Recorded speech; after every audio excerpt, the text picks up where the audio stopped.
Hello everyone, this is The.Gear.Locker, and I've been watching way too much Forgotten Weapons. So I figured today we would talk about my Delta CAR15 build. The Delta CAR15, or in this particular case, the Colt Model 723, is a very popular and iconic rifle, making its namesake in Acid Gambit, the Gulf War, and most notably in the Battle of Mogadishu with Delta Force operators. The piece I will be talking about today is my Airsoft 1-to-1 clone correct build of one of these rifles from the Battle of Mogadishu, or as it's very popularly known, Black Hawk Down. So let's get a tabletop view and dive right in. What we're looking at here today is an early variant of the Colt 723. Now the Colt 723 was a civilian produced rifle by Colt along with other familiar names like the 733 and the 653. The 723 came in two popular variants, although throughout its production there were plenty of minor modifications and variations throughout the builds. As I had mentioned, this is replicating one used by Delta Force operators during the 1993 Battle of Mogadishu. And before we dive into how I built this, let's talk about what pieces are on it. As you can see, we have a CAR15 stock with one position, the outermost position, as well as a modification that Delta operators would do with a third body armor length position. They would take this to their armors, have them drill a third hole somewhere in roughly 2/3 typically that would account for the body armor that they wore to still be able to get a comfortable length of pull.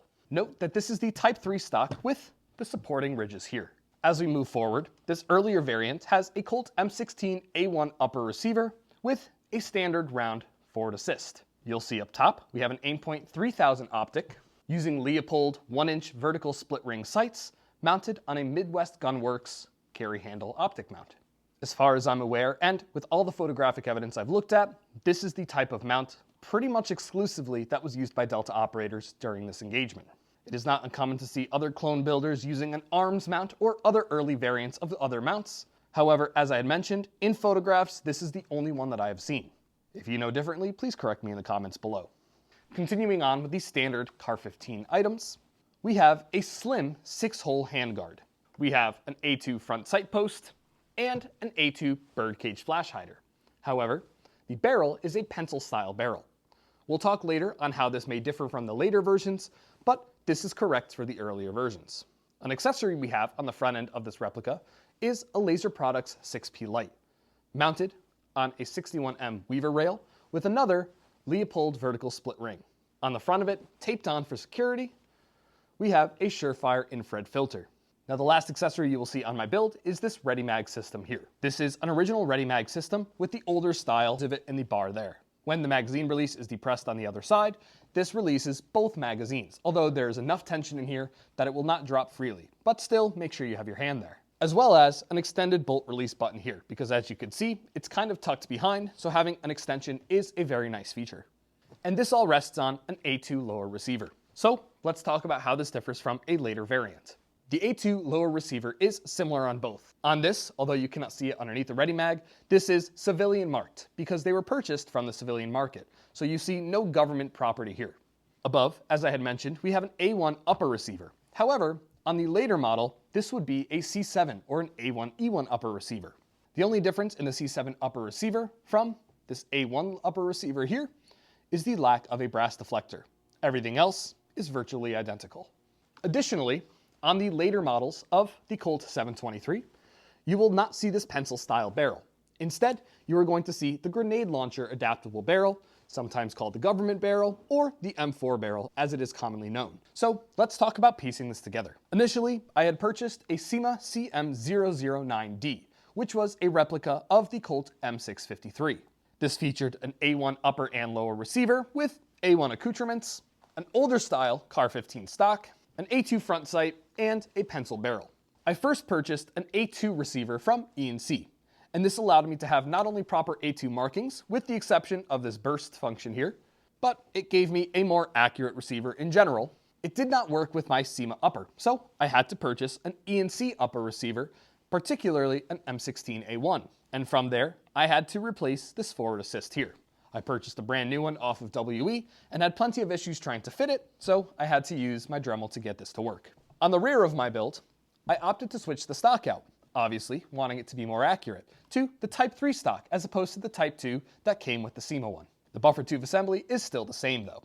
As we move our way forward, the SEMA had a slip ring, whereas I opted for the Delta ring, which was what was seen on the Colt Model 723s. Now, in building out some of the accessories, let's begin with the Ready Mag, because that took the most modification. This is a real steel Ready Mag, and does not work properly with Airsoft lower receivers. What I had to do was, inside the trigger guard, right behind the magwell, I had to shave off considerable material to get this portion to fit over it. And even now, there is still a gap between. So while I could shave more, I was able to get it to fit over, and it is very snug, so I will leave it as that. The next piece I modified or added on my receiver was this Midwest Gunworks upper carry handle rail. Now this is not an original because at the time of filming, I still have not found one for sale. This is in fact a Shekin Gears reproduction, and I am very happy with the quality. While it did not fit initially in some of my other replicas, it fit beautifully in this E&C receiver. And of course, I added a real Aimpoint 3000. While 5000s are kosher, I felt the 3000 was a much more usable option for me, and I opted to not include the additional piece here in the back. Now there is an additional piece that can screw in, as well as a rubber gasket for your eye. However, using it in this shorter form keeps it much more compact without losing any functionality. And the last modification I made to the receiver was painting it.